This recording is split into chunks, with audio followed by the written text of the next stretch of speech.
মধ্যপ্রাচ্যে কি বেজে গেল যুদ্ধের দামামা? আমেরিকা এবং ইরানের চরম উত্তেজনার আবহে এবার বড় পদক্ষেপ করল ভারত সরকার।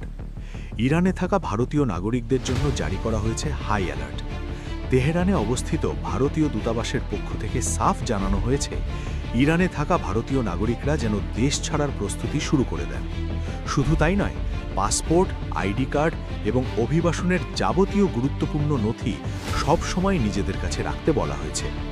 এই কঠিন সময়ে ভারতীয়দের সহায়তার জন্য 4টি হেল্পলাইন নম্বর চালু করেছে দূতাবাস।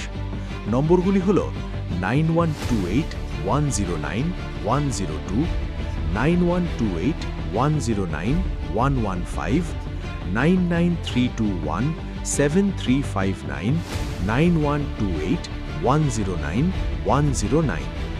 এছাড়াও বিদেশ মন্ত্রকের ওয়েবসাইট লিঙ্কে দ্রুত নাম নথিভুক্ত করার